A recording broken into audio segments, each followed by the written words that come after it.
Hello everyone, welcome to Brilliant EduTech, the best solution ever.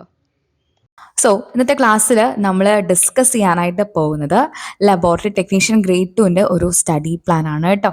അപ്പോൾ നമുക്ക് ഈ ഒരു എക്സാമുമായിട്ട് ബന്ധപ്പെട്ടുള്ള സ്റ്റഡി പ്ലാൻ എന്താണെന്ന് നോക്കാം.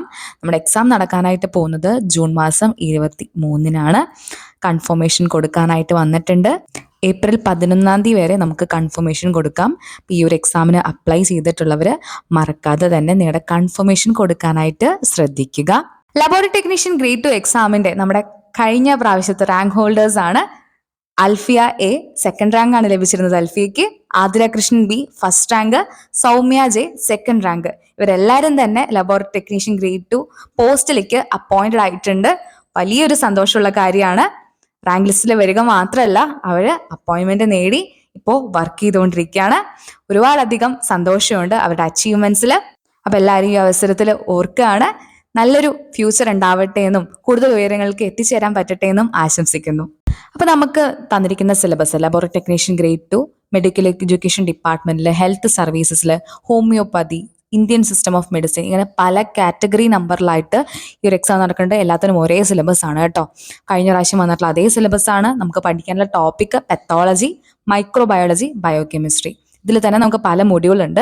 അപ്പം എല്ലാ മൊഡ്യൂളും കവർ ചെയ്തുകൊണ്ട് റിവിഷൻസോട് കൂടിയിട്ടുള്ള ഒരു സ്റ്റഡി പ്ലാൻ ആണ് ഇന്ന് നമ്മൾ ഡിസ്കസ് ചെയ്യുന്നത്. നമുക്ക് കൃത്യമായിട്ടുള്ള റിവിഷൻസോട് കൂടി എക്സാംസോട് കൂടി ഈ ഒരു എക്സാമിനെ അപ്രോച്ച് ചെയ്യാം. ആദ്യമേ സ്റ്റഡി പ്ലാൻ എന്താണെന്ന് ഡിസ്കസ് ചെയ്യാം. കൂടെ തന്നെ റിവിഷൻസ് നമ്മൾ ചെയ്തു പോരുന്നുണ്ടായിരിക്കും. ആദ്യത്തെ പാർട്ടിൽ നമുക്ക് പഠിക്കാനായിട്ടുള്ള പെത്തോളജിയാണ്. അപ്പോൾ ഏപ്രിൽ 1 മുതലാണ് നമ്മുടെ കോഴ്സ് ലോഞ്ച് ചെയ്യുന്നത്. അതുപോലെ തന്നെ നിങ്ങളുടെ സ്റ്റഡി പ്ലാനും അന്ന് മുതൽ ആരംഭിക്കാനായിട്ട് ശ്രദ്ധിക്കുക. പഠിക്കുന്നവരെല്ലാവരും തന്നെ ഈ ഒരു സ്റ്റഡി പ്ലാൻ ഫോളോ ചെയ്യാനായിട്ട് ശ്രദ്ധിക്കാം. അപ്പോൾ ആദ്യത്തെ മൊഡ്യൂളിൽ നമുക്ക് ഡീൽ ചെയ്യണത് ഹെമറ്റോളജി പോർഷൻസ് ആണ്. ഹീമോഗ്ലോബിനെ കുറിച്ചും PCV, ECR എന്നിങ്ങനെ MLT പോർഷൻസിന് ചോദിക്കുന്ന ബേസിക് ആയിട്ടുള്ള ചില കാര്യങ്ങളൊക്കെയാണ് നമുക്ക് പഠിക്കാനായിട്ടുള്ളത്. അപ്പം നല്ല രീതിയിൽ ആ ദിവസം യൂട്ടിലൈസ് ചെയ്തുകൊണ്ട് നമുക്ക് ഈ ഒരു ടോപ്പിക്സ് പഠിച്ചെടുക്കാനായിട്ട് ശ്രദ്ധിക്കുക. ഇമ്പോർട്ടൻ്റ് ആയിട്ട് എക്സാമിന് ചോദിക്കുന്ന ചില ടോപ്പിക്സ് തന്നെയാണ്. ചോദ്യങ്ങൾ എല്ലാ പോർഷനും എക്സ്പെക്ട് ചെയ്യുക കേട്ടോ. അപ്പോൾ അത് പഠിച്ചു പോകാനായിട്ടും ശ്രദ്ധിക്കുക. രണ്ടാമത്തെ ദിവസം ഏപ്രിൽ 2 നമ്മൾ ക്ലിനിക്കൽ പെത്തോളജി ടോപ്പിക്സ് ആണ് ഡിസ്കസ് ചെയ്യുന്നത്.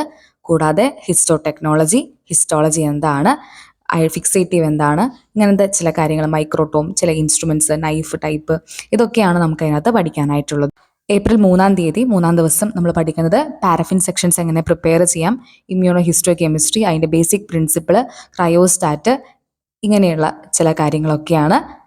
സ്റ്റെയിനിങ് എങ്ങനെയാണ് ചെയ്യുന്നത്, മൗണ്ടിങ് എങ്ങനെയാണ് ചെയ്യുന്നത്, ബേസിക് ആയിട്ടുള്ള ചില കാര്യങ്ങളാണ്. എന്നാൽ അറിഞ്ഞിരിക്കേണ്ട ചില കാര്യങ്ങളാണ് നമ്മൾ അന്നത്തെ ദിവസം പഠിക്കാനായിട്ട് പോകുന്നത്. ഏപ്രിൽ 4 മൊഡ്യൂൾ 4 ആണ്. സൈറ്റോളജിയാണ് നമ്മളന്ന് ഡീൽ ചെയ്യുന്നുണ്ടായിരിക്കുക. സെൻട്രിഫ്യൂഗേഷൻ, സൈറ്റോളജിയുടെ ബേസിക് ആയിട്ടുള്ള സ്റ്റെയിനിങ്സ് എന്തൊക്കെയാണ്, ബക്കൽ സ്മിയർ, ഇങ്ങനത്തെ ചില കാര്യങ്ങളാണ് നമ്മളന്ന് പഠിക്കാനായിട്ട് പോകുന്നത്. ഏപ്രിൽ 5 ദിവസം cytogenetics, karyotyping, chromosome, blood banking, ABO, RH group, ഇതൊക്കെ വളരെ ഇമ്പോർട്ടൻ്റ് ആയിട്ടുള്ള ടോപ്പിക്സ് ആണ് കേട്ടോ. ഇതൊക്കെ എന്തായാലും നമ്മുടെ ചോദ്യപേപ്പറിൽ ഉണ്ടാവുന്ന ചോദ്യങ്ങളാണ്. ഇതൊക്കെ പഠിക്കാനായിട്ട് ശ്രദ്ധിക്കുക.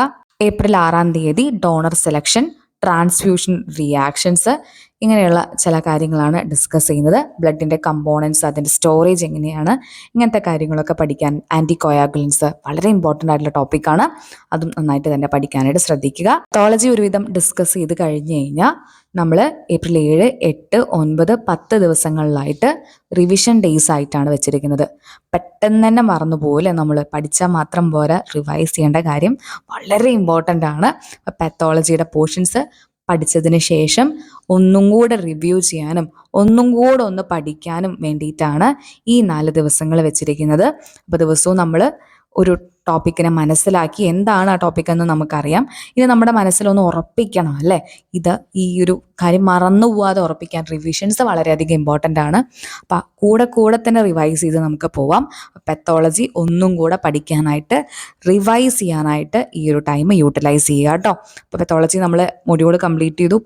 ആ ഒരു പാർട്ട് നമ്മൾ കംപ്ലീറ്റ് ചെയ്തതിന് ശേഷം നേരെ തന്നെ നമ്മൾ റിവൈസ് ചെയ്യാൻ പോവാണ്.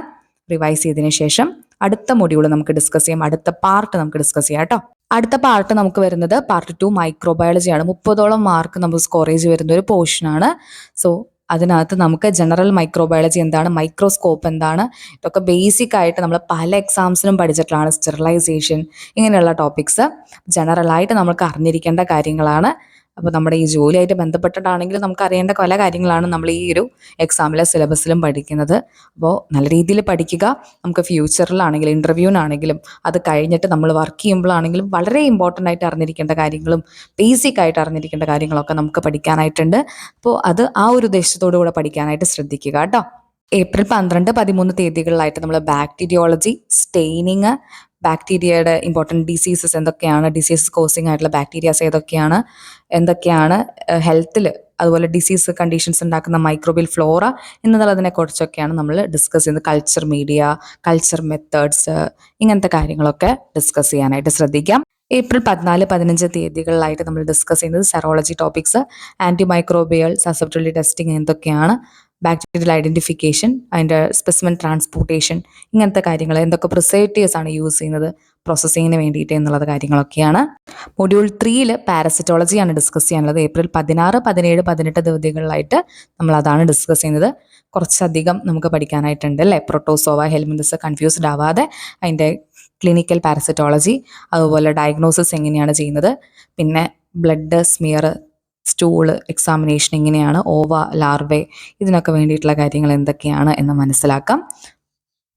കുറച്ച് സ്ട്രെസ് ചെയ്ത് പഠിക്കേണ്ട ടോപ്പിക്സ്, അതിന് വേണ്ടിയിട്ടുള്ള ടൈം നമ്മൾ കൊടുത്തിട്ടുണ്ട്. നല്ല രീതിയിൽ പഠിക്കാനും അത് ക്ലിയർ ചെയ്യാനും ശ്രദ്ധിക്കുക.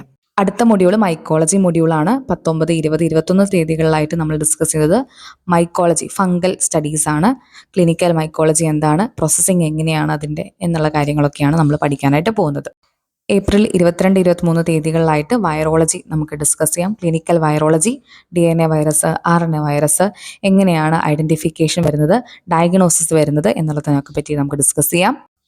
ദെൻ നമ്മുടെ മൈക്രോബയോളജി മൊഡ്യൂൾ നമ്മൾ അങ്ങനെ വൈൻഡപ്പ് ചെയ്യുമ്പോൾ നമ്മൾ ഒപ്പം തന്നെ റിവിഷൻസ് കൊണ്ടുപോവുകയാണ്. ഏപ്രിൽ 24, 25, 26, 27 തീയതികളിലായിട്ട് മൈക്രോബയോളജി ഒന്നും കൂടെ റിവൈസ് ചെയ്യാനായിട്ട് ശ്രദ്ധിക്കുക. നിങ്ങൾ ആദ്യം പഠിക്കുമ്പോൾ ചെറിയ ഷോർട്ട് നോട്ട്സ് ഒക്കെ ഉണ്ടാക്കിയിട്ടുണ്ടെങ്കിൽ അതൊക്കെ ഈ ഒരു റിവിഷൻ ടൈമിൽ റിവൈസ് ചെയ്യാനായിട്ട് മറന്നു പോവും, അല്ലെങ്കിൽ കുറച്ചും കൂടെ ഒന്ന് പഠിക്കണം. ചെറിയ ടോപ്പിക്സ് കാണാതെ പഠിക്കേണ്ട പല പല കാര്യങ്ങളുണ്ടല്ലേ ഇതിനകത്ത്. അപ്പം അങ്ങനത്തെ കാര്യങ്ങളൊക്കെ ഒന്നുകൂടെ റിവൈസ് ചെയ്യാനായിട്ട് ശ്രദ്ധിക്കുക. ദെൻ മറന്നു പോവാതെ നമ്മുടെ മനസ്സിൽ അത് ഉറപ്പിക്കാനായിട്ട് ഈ ഒരു ടൈം യൂട്ടിലൈസ് ചെയ്യുക. ഇനി ഈ ഒരു സമയത്ത് പാത്തോളജി പോർഷൻ പഠിച്ചു പോയത് അങ്ങനെ മറന്നുപോയെന്ന് പറയുന്നവരുണ്ട്. അവർക്ക് വേണ്ടിയിട്ടൊക്കെയാണ് നമ്മൾ ഈ പ്രാവശ്യം റിവൈസ് ചെയ്യാൻ വേണ്ടി ഒരു സെക്ഷൻ കണ്ടക്ട് ചെയ്യുന്നത് കേട്ടോ. അപ്പം നിങ്ങൾക്ക് പാത്തോളജിയുടെ പോർഷൻസ് ഒന്നാമത് നമ്മൾ പഠിച്ച് റിവൈസ് ചെയ്തു, അതിനുശേഷം ഒന്നും കൂടെ നമ്മൾ റിവൈസ് ചെയ്യുകയാണ്. അപ്പോൾ നമുക്ക് കുറച്ചും കൂടെ ഫിക്സ് ആവാനായിട്ട് ഹെൽപ്പ് ചെയ്യും. അപ്പം അതുകൊണ്ട് തന്നെ കഴിഞ്ഞ പ്രാവശ്യം എടുത്ത അത്രയും ടൈം നമുക്ക് ഇപ്രാവശ്യത്തെ റിവിഷന് വേണ്ടിയും വരത്തില്ല. എങ്കിലും നമുക്കത് റിവ്യൂ ചെയ്തിട്ടില്ലെങ്കിൽ മറന്നു പോകും അല്ലേ. അതുകൊണ്ടൊന്ന് റിവ്യൂ ചെയ്യാൻ വേണ്ടി ടൈം തന്നിട്ടുണ്ട്. ഒന്നും കൂടെ പാത്തോളജി പഠിച്ചു പോകാനായിട്ട് ഈ ഒരു ടൈമിൽ യൂട്ടിലൈസ് ചെയ്യാനായിട്ട് ശ്രദ്ധിക്കുക. ഇനി നമുക്ക് ആകെ ബാക്കിയുള്ളത് ബയോകെമിസ്ട്രി മൊഡ്യൂളാണ്. നമ്മൾ ഒരു മാസം കംപ്ലീറ്റ് ചെയ്തു, ഏപ്രിൽ മാസം കംപ്ലീറ്റ് ചെയ്തു. ജൂണിലാണ് നമ്മുടെ എക്സാം ഉള്ളത്. അപ്പം മെയ്യിൽ നമുക്ക് ബയോകെമിസ്ട്രി കുറച്ച് വലിയൊരു മൊഡ്യൂളാണ്. മാത്രമല്ല ഈ പറയുന്ന എല്ലാ മൊഡ്യൂളും നമുക്ക് റിവൈസ് ചെയ്യുകയും വേണം. അപ്പം അതിന് വേണ്ടിയിട്ടാണ്. അപ്പോൾ ബയോകെമിസ്ട്രി ആയിരിക്കും മെയ് മന്തിൽ നമ്മൾ ഡിസ്കസ് ചെയ്യുന്നത്. ബയോകെമിസ്ട്രി അത്യാവശ്യം കമ്പാരിറ്റീവ്ലി കുറച്ചുകൂടെ വലിയൊരു മൊഡ്യൂളാണ്. കുറേ അധികം ടോപ്പിക്സും പഠിക്കാനായിട്ടുണ്ട്. അതുകൊണ്ട് തന്നെ ഒരു മാസം നമ്മൾ അതിനു വേണ്ടി ഡെഡിക്കേറ്റഡ് ആയിട്ട് പഠിക്കാൻ പോവാണ്, കൂടെ തന്നെ റിവിഷൻസും. സോ ബയോകെമിസ്ട്രിയുടെ 3ാമത്തെ മൊഡ്യൂൾ നമ്മൾ ഡിസ്കസ് ചെയ്യുന്നു. ബേസിക് ആയിട്ടുള്ള ചില കാര്യങ്ങളാണ് ആദ്യത്തെ ചില മൊഡ്യൂളുകളിൽ നമുക്ക് പഠിക്കാനുള്ളത്. ഗ്ലാസ് വെയറിൻ്റെ ക്ലീനിങ് എങ്ങനെയാണ്, കാലിബ്രേഷൻ എങ്ങനെയാണ്, സ്റ്റാൻഡേർഡ് കെമിക്കൽസ് എന്തൊക്കെയാണ്, അതുപോലെ ബേസിക് ആയിട്ടുള്ള SI യൂണിറ്റ്, ഇങ്ങനത്തെ കാര്യങ്ങൾ, മോളാറ്, ഇതൊക്കെ നമ്മൾ എല്ലാ കോമ്പറ്റേറ്റീവ് എക്സാംസിനും +2 ലെവൽ എക്സാംസിനൊക്കെ പഠിക്കുന്ന കാര്യങ്ങളാണ് അല്ലേ. അങ്ങനത്തെ ചില കാര്യങ്ങളാണ് നമ്മൾ ആദ്യമേ പഠിക്കുന്നത്. ശേഷം നമ്മൾ മെയ് 4, 5, 6 തീയതികളിലായിട്ട് എഗെയിൻ നമ്മൾ ചില മെഷീൻസിനെ പറ്റി, സെൻട്രിഫ്യൂജുകൾ, അതുപോലെ fluorimeter, നെഫ്ലോമീറ്റർ, spectrophotometer, vortex, radio isotopes, ഇങ്ങനെ ചില ബയോകെമിസ്ട്രി റിലേറ്റഡ് ആയിട്ടുള്ള പക്ക ബയോകെമിസ്ട്രി ടോപ്പിക്സ് ആണ് നമ്മൾ ഡിസ്കസ് ചെയ്യുന്നുണ്ടായിരിക്കുക. അപ്പോൾ അങ്ങനത്തെ ടോപ്പിക്സ്, അതുപോലെ anion gap, acidosis, alkalosis, respiratory acidosis, ഇങ്ങനത്തെ പല പല കാര്യങ്ങളൊക്കെയാണ് നമ്മൾ ഡിസ്കസ് ചെയ്യുന്നുണ്ടായിരിക്കുക. പിന്നീട് നമുക്ക് physical chemistry topics, carbohydrate, protein, അതിൻ്റെയൊക്കെ കെമിസ്ട്രി എന്താണ്, വിറ്റാമിൻസ്, മിനറൽസ്, ഇതൊക്കെ ബയോകെമിസ്ട്രിയുടെ തന്നെ കോർ പോർഷൻസ് ആണ്. ഈ ഒരു പോർഷൻസ് ഒക്കെയാണ് പിന്നീട് നമുക്ക് ഡിസ്കസ് ചെയ്യാനുള്ളത്. മെയ് 7, 8, 9, 10 തീയതികളിലായിട്ട് ഈ ഒരു ടോപ്പിക്സ് ഡിസ്കസ് ചെയ്യാനായിട്ട് പഠിക്കാനായിട്ട് ശ്രദ്ധിക്കാം. കൊളോയിഡ്സിനെ പറ്റിയൊക്കെ നമുക്ക് പഠിക്കാനുണ്ട്. അപ്പോൾ ഇതെല്ലാം മനസ്സിലാക്കേണ്ട കാര്യങ്ങളാണ്. അറിഞ്ഞ് മനസ്സിലാക്കി പഠിക്കാനായിട്ട് ശ്രദ്ധിക്കാം. മെയ് 11, 12, 13, 14 തീയതികളിലായിട്ട് നമ്മൾ ഡിസ്കസ് ചെയ്യുന്നത് പോർഫൈറിയ, എൻസൈംസ്, എൻസൈമോളജി, അതിൻ്റെ ബേസിക് പ്രിൻസിപ്പിൾസ്, അതുപോലെ കോർ ആയിട്ട് ലബോറട്ടറി ആയിട്ട് ബന്ധപ്പെട്ടുള്ള പല ടോപ്പിക്സ് വരുന്നുണ്ട്. Isoenzymes, liver disease, muscular disease എന്നിങ്ങനെയുള്ള പല ടോപ്പിക്സ് വരുന്നുണ്ട്. അപ്പം ഇതെല്ലാം പഠിക്കുന്ന സമയത്ത് എക്സാം എന്നത് മാത്രം ലക്ഷ്യമാക്കാതെ ജോലി എന്നത് ലക്ഷ്യമാക്കി ജോലിയിൽ നന്നായിട്ട് പെർഫോം ചെയ്യണം എന്നുള്ളത് കൂടെ ഉദ്ദേശിച്ചുകൊണ്ട് പഠിക്കാനായിട്ട് ശ്രദ്ധിക്കുക. നമുക്കിതെല്ലാം അറിഞ്ഞിരിക്കേണ്ടതാണ്. നമുക്ക് ഇനിയും ആവശ്യമുള്ള ടോപ്പിക്സ് ആണ്. അതുകൊണ്ട് കൃത്യമായിട്ട് മനസ്സിലാക്കി പഠിക്കാനായിട്ട് ശ്രദ്ധിക്കുക കേട്ടോ. മെയ് 15, 16, 17 തീയതികളിലായിട്ട് നമ്മൾ ഡിസ്കസ് ചെയ്യുന്നത് ഹോർമോൺസ്, മോളിക്കുലാർ ബയോളജിയുടെ ചില ടോപ്പിക്സ് ആണ്. ബേസിക് ആയിട്ടുള്ള +2 വരുന്ന മോളിക്കുലാർ ബയോളജി പോർഷൻസ് ആണ് കേട്ടോ. ഫിഷ് എന്താണ്, PCR എന്താണ്, ഇതൊക്കെ ബേസിക്കലി എന്നുള്ളത് മനസ്സിലാക്കുക. ഒരറിവും ചെറുതല്ല അല്ലേ. അപ്പം എല്ലാത്തിനെ പറ്റി നമുക്കൊരു ഐഡിയ ഉണ്ടായിരിക്കണം. എന്താണ് അതിൻ്റെ ഉദ്ദേശം എന്നുള്ളത് മനസ്സിലാക്കണം. അതുപോലെ ഹോർമോൺ ഡിസ്കസ് ചെയ്യുന്നത് തൈറോയിഡ്, അഡ്രിനൽ കോർട്ടെക്സ്, ഇങ്ങനെ ബേസിക് ആയിട്ട് നമുക്ക് അറിയേണ്ട കാര്യങ്ങളൊക്കെയാണ് ഇതിനകത്തും നമുക്ക് പഠിക്കാനായിട്ടുള്ളത്. മെയ് 18, 19 തീയതികളിലായിട്ട് ബയോകെമിസ്ട്രിയിലെ യൂറിനുമായിട്ട് ബന്ധപ്പെട്ട ചില ടോപ്പിക്സ് ആണ്.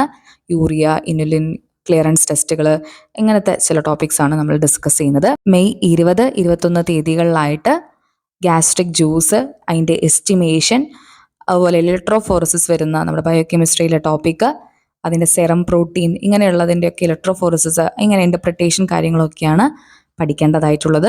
മെയ് 22, 23, 24 തീയതികളിലായിട്ട് ക്രോമാറ്റോഗ്രഫി, ഇമ്മ്യൂണോഗ്ലോബുലിൻ, ഇമ്മ്യൂണോളജി പോർഷൻസ് ആണ്. അതുമായിട്ട് ബന്ധപ്പെട്ട പല ടോപ്പിക്സ് ഉണ്ട്. ഇമ്മ്യൂണോ ഡിഫ്യൂഷൻ, ഇലക്ട്രോഫോറസിസ്, ഇങ്ങനത്തെ റേഡിയോ ഇമ്മ്യൂണോ അസേ, ഇങ്ങനത്തെ ചില ടോപ്പിക്സ് ആണ്. മെയിനായിട്ട് ഇമ്മ്യൂണോളജി ആൻഡ് ക്രോമാറ്റോഗ്രഫി ടെക്നിക്സ് ഒക്കെയാണ് നമുക്കിതിനകത്ത് പഠിക്കാനായിട്ടുള്ളത്.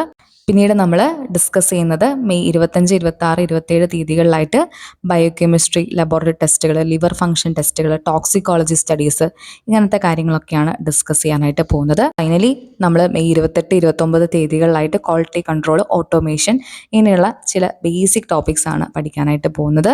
QC ചാർട്ട്സ് എന്താണ്, QC സെറ എന്താണ്, ക്വാളിറ്റി കൺട്രോൾ പ്രോഗ്രാംസ് എന്തൊക്കെയാണ് എന്നുള്ളതാണ് മനസ്സിലാക്കാനായിട്ട് പോകുന്നത്. അപ്പോൾ നമ്മൾ റിവിഷൻ ഡേയ്സ് ആയിട്ട് മെയ് 30, 31, ജൂൺ മാസം 1, 2, 3, 4 തീയതികളൊക്കെ ബയോകെമിസ്ട്രി റിവൈസ് ചെയ്യുക. കാരണം ബയോകെമിസ്ട്രി കുറച്ച് വലിയൊരു മൊഡ്യൂളാണ് കമ്പാരിറ്റീവ്ലി. അതുകൊണ്ട് തന്നെ അതിനനുസരിച്ച് റിവിഷൻ ഡേയ്സും തന്നിട്ടുണ്ട്. പഠിക്കാനും റിവൈസ് ചെയ്യാനും അതനുസരിച്ച് ടൈം വേണ്ടതുകൊണ്ടാണ് ബയോകെമിസ്ട്രിക്ക് കൂടുതൽ ടൈം നമ്മൾ കൊടുത്തിട്ടുള്ളത്. ദെൻ നമ്മൾ മൈക്രോബയോളജി ഇതേപോലെ മറന്നു പോയിട്ടുണ്ടാവും, അല്ലെങ്കിൽ ഒരു റിവിഷൻ്റെ ആവശ്യകത ഉണ്ടായിരിക്കും. അതുകൊണ്ട് തന്നെ 5, 6, 7 തീയതികളിലായിട്ട് മൈക്രോബയോളജി ഒന്നുകൂടെ റിവൈസ് ചെയ്യാനായിട്ട് ശ്രദ്ധിക്കുക. അതുപോലെ ജൂൺ 8, 9, 10 തീയതികളിൽ പാത്തോളജിയുടെ പോർഷനും ഒന്നും കൂടെ റിവൈസ് ചെയ്യുക. നിങ്ങൾക്ക് പണ്ടത്തതിനേക്കാളും കുറച്ച് ടൈമേ എടുക്കുള്ളൂ. നമ്മൾ കൂടെ റിവൈസ് ചെയ്തിട്ടുണ്ട്. അപ്പോൾ ഈ ഒരു ടൈമിൽ പാത്തോളജി ഒന്ന് ഓടിച്ച് നോക്കാനായിട്ട്, മറിച്ച് പോകാനായിട്ടെങ്കിലും ഒന്ന് ശ്രദ്ധിക്കുക കേട്ടോ. നമുക്ക് ഒന്നും കൂടെ ആ കാര്യങ്ങൾ തലയിലുണ്ടോ എന്നുള്ളത് നമുക്ക് അനലൈസ് ചെയ്യണം അല്ലേ. അതിന് വേണ്ടിയിട്ട് റിവിഷൻസ് ചെയ്യാനായിട്ട് ശ്രദ്ധിക്കുക. അപ്പം നമ്മളെല്ലാം പഠിച്ചു, റിവൈസ് ചെയ്തു.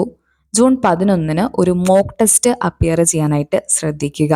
അപ്പം അങ്ങനെ മോക്ക് ടെസ്റ്റ് അപ്പിയർ ചെയ്യണതിൻ്റെ ഗുണം എന്ന് പറയുന്നത്, നിങ്ങൾക്ക് ഈ ഒരു പോർഷൻസ് എല്ലാം ഒന്ന് പഠിച്ചു കഴിഞ്ഞു, അത്യാവശ്യം റിവിഷൻസ് ഒക്കെ ചെയ്തു, എന്നിട്ടും നമ്മൾ തെറ്റിക്കുന്ന ചോദ്യങ്ങൾ എന്താണ്, ഏതൊക്കെ ടോപ്പിക്കാണ് എനിക്ക് ബുദ്ധിമുട്ടായിട്ട് ഇനിയും ഫീൽ ചെയ്യുന്നത് എന്നൊക്കെ മനസ്സിലാക്കാൻ വേണ്ടിയിട്ടാണ് അന്ന് തന്നെ ഒരു മോക്ക് ടെസ്റ്റ് അറ്റൻഡ് ചെയ്യാനായിട്ട് പറയുന്നത് കേട്ടോ. അത്യാവശ്യം റിവിഷൻസും സ്റ്റഡി പ്രിപ്പറേഷനും ഒക്കെ കഴിഞ്ഞു. അപ്പോൾ നമുക്കൊരു മോക്ക് ടെസ്റ്റ് അറ്റൻഡ് ചെയ്താൽ മാത്രമേ നമുക്ക് ഇനിയും വീക്കായിട്ടുള്ള പോർഷൻസ് മനസ്സിലാവുള്ളൂ. നമ്മൾ അത്യാവശ്യം ഒരുങ്ങിയാണ് വന്നിരിക്കുന്നത്. അപ്പോൾ അതുകൊണ്ട് ഈ മോക്ക് ടെസ്റ്റ് അറ്റൻഡ് ചെയ്ത് ഇനി നമുക്ക് തെറ്റുപറ്റുന്ന പോർഷൻസ് ഏതാണെന്ന് മനസ്സിലാക്കാനായിട്ട് ശ്രദ്ധിക്കുക. അങ്ങനെ നിങ്ങൾ തെറ്റിച്ച പോർഷൻസ് ഒന്നും കൂടെ റിവൈസ് ചെയ്തുകൊണ്ട് പോകാനായിട്ട് ഈ ഒരു ടൈം യൂട്ടിലൈസ് ചെയ്യുക. ജൂൺ 12 മുതൽ 16 വരെ നിങ്ങളിപ്പോൾ തെറ്റിച്ച ടോപ്പിക്സ്, അല്ലെങ്കിൽ നിങ്ങൾക്ക് സ്റ്റക്കായി പോകുന്ന ടോപ്പിക്സ് ഉണ്ടാവും, അല്ലെങ്കിൽ എക്സാമിന് കോൺസ്റ്റൻ്റ്ലി തെറ്റിച്ച് പോകുന്നു എന്ന് തോന്നുന്ന ടോപ്പിക്സ് ഉണ്ടാവും. അങ്ങനെ വീക്കറായിട്ട് തോന്നുന്ന ടോപ്പിക്സ് അനലൈസ് ചെയ്തുകൊണ്ട് അത് റിവൈസ് ചെയ്യാനായിട്ട് ഈ ഒരു ദിവസങ്ങൾ ശ്രദ്ധിക്കുക. ഓൾറെഡി നിങ്ങൾ സ്ട്രോങ് ആയ പോർഷൻസ് എല്ലാം നിങ്ങൾ കറക്റ്റായിട്ട് തന്നെ അപ്പിയർ ചെയ്തിട്ടുണ്ടായിരിക്കും. തെറ്റിച്ച പോർഷൻസ് നമ്മൾ റിവൈസും ചെയ്തു. ശേഷം ഒന്നും കൂടെ ഒരു മോക്ക് ടെസ്റ്റ് അറ്റൻഡ് ചെയ്യുക, രണ്ടാമത്തെ മോക്ക് ടെസ്റ്റ് അറ്റൻഡ് ചെയ്യാനായിട്ട് ശ്രദ്ധിക്കുക. അപ്പോൾ ജൂൺ 18 മുതൽ 21 വരെ നമ്മൾ രണ്ടാമത്തെ മോക്ക് ടെസ്റ്റും കൂടെ അറ്റൻഡ് ചെയ്തു. എന്നിട്ടും നിങ്ങൾ മറന്നു പോകുന്ന ടോപ്പിക്സ്, അല്ലെങ്കിൽ എന്നിട്ടും നിങ്ങൾ തെറ്റിക്കുന്ന ടോപ്പിക്സ്, അതൊക്കെ റെക്ടിഫൈ ചെയ്യാനും അതിലോട്ടൊക്കെ ഒന്ന് റീവർക്ക് ചെയ്യാനും നമുക്ക് സ്ട്രെസ്സ് വേണ്ടവിടെ ചില ഫ്ലാഷ് കാർഡ്സ് ഉപയോഗിച്ചുകൊണ്ടോ, ചില ചാർട്ട്സ് ഒക്കെ വെച്ചുകൊണ്ട്, ചില ടേബിൾസ് അല്ലെങ്കിൽ ചെറിയ നോട്ട്സ് ഒക്കെ നിങ്ങൾ ഉണ്ടാക്കിയിട്ടുണ്ടാവും അല്ലേ, അത് മാത്രം ഒന്ന് റിവൈൻഡ് ചെയ്ത് പോകാനായിട്ട് ശ്രദ്ധിക്കുക. ജൂൺ 22 നല്ല രീതിയിൽ റിലാക്സ് ചെയ്യുക. കാരണം നമ്മൾ അത്യാവശ്യം പഠിച്ചു, റിവൈസ് ചെയ്തു, പിന്നെയും റിവൈസ് ചെയ്തു, എക്സാം അറ്റൻഡ് ചെയ്തു, അതിനുശേഷവും തെറ്റിക്കുന്ന ടോപ്പിക്സ് വേറെ നമ്മൾ പഠിച്ചു. ഇനി എന്താ നമുക്ക് ഭയപ്പെടാനുള്ള? കോൺഫിഡൻ്റ് ആയിട്ട് ഈ ഒരു എക്സാമിനെ ഫേസ് ചെയ്യാനായിട്ട് ശ്രദ്ധിക്കുക. ഒരിക്കലും ഓവർ കോൺഫിഡൻ്റ് ആവാതെ ഇരിക്കാനും ശ്രദ്ധിക്കുക. റിവിഷൻസ് കൊണ്ടുപോവുക. 22 റിലാക്സ് ചെയ്യുക. പറ്റുമെങ്കിൽ നിങ്ങൾക്ക് വേണ്ട രീതിയിൽ നിങ്ങൾക്ക് ബുദ്ധിമുട്ട് തോന്നുന്ന ടോപ്പിക്സ് മാത്രം ഒന്ന് ഓടിച്ചു നോക്കുക. കയ്യിലെ നോട്ട്സൊക്കെ ഒന്നുകൂടെ റിവൈവ് ചെയ്ത് പോവാം. പക്ഷെ റിലാക്സ്ഡ് ആയിട്ടിരിക്കുക. ഒരു തരത്തിലും സ്ട്രെസ് ചെയ്യാതിരിക്കുക. ബുദ്ധിമുട്ടി നമ്മൾ തെറ്റിക്കുമോ എന്നുള്ളൊരു പേടിയോടുകൂടി എക്സാമിന് പോവാതിരിക്കുക കേട്ടോ. എക്സാം പ്രിപ്പയർ ചെയ്യുന്ന ഒരു ടൈമിലുടനീളം നമുക്കിത് സാധിക്കും എന്നുള്ളത് ഉറപ്പുവരുത്തുക. ഡെയിലി നിങ്ങൾ കംപ്ലീറ്റ് ചെയ്യുന്ന ഓരോ ടാസ്കും അല്ലെങ്കിൽ ഓരോ ടോപ്പിക്കും അത് കംപ്ലീറ്റ് ചെയ്യുമ്പോൾ അതൊരു വിജയമായിട്ട് തന്നെ കണക്കാക്കുക. റിവിഷൻസ് കഴിയുമ്പോൾ അതൊരു വിജയമായിട്ട്, ഈ ഒരു സ്റ്റഡി പ്ലാൻ നിങ്ങൾക്ക് കൃത്യമായിട്ട് കംപ്ലീറ്റ് ചെയ്യാൻ സാധിക്കുന്നത് അത് തന്നെ വലിയൊരു വിജയമാണ്. ആ ഒരു രീതിയിൽ നിങ്ങൾ ചിന്തിക്കുക. ഓരോ ദിവസവും എക്സാം ജയിക്കാനും ജോലി നേടാനുള്ള സ്റ്റെപ്പ് കറക്റ്റായിട്ട് ഞാൻ കംപ്ലീറ്റ് ചെയ്തിട്ടുണ്ടെന്നുള്ള കോൺഫിഡൻസോട് കൂടി കിടന്നുറങ്ങാനായിട്ട് ശ്രദ്ധിക്കുക കേട്ടോ. എക്സാമിന് വേണ്ടി നമ്മൾ കൃത്യമായിട്ട് പ്രിപ്പയർ ചെയ്യുന്ന ഓരോ ദിവസവും നമ്മുടെ വിജയത്തിലോട്ട് നമ്മൾ അടുക്കുകയാണ്. അപ്പോൾ കൃത്യമായിട്ട് സ്റ്റഡി പ്ലാൻ ഫോളോ ചെയ്യാനായിട്ടും റിവിഷൻസ് കൊണ്ടുപോകാനായിട്ടും പറഞ്ഞ രീതിയിൽ കറക്ഷൻസ് വരുത്താനായിട്ടൊക്കെ ശ്രദ്ധിക്കുക. വേറെ എന്ത് വേണം നമുക്ക് വിജയിക്കാനായിട്ട്? കോൺഫിഡൻ്റ് ആയിട്ട് പോവുക. വേറെ ഒന്നും നമുക്ക് ആവശ്യമില്ല. റിലാക്സ്ഡ് ആയിട്ട് ഇരിക്കുക. കൃത്യമായിട്ട് നിങ്ങളെ മോണിറ്റർ ചെയ്യുക, ഇംപ്രൂവ് ചെയ്യുക. ഓരോ ദിവസവും നമുക്ക് ഇംപ്രൂവ് ചെയ്യാനുള്ള ഓരോ ചെറിയ സ്റ്റെപ്സ് എടുത്തു വയ്ക്കാനായിട്ട് ശ്രദ്ധിക്കുക.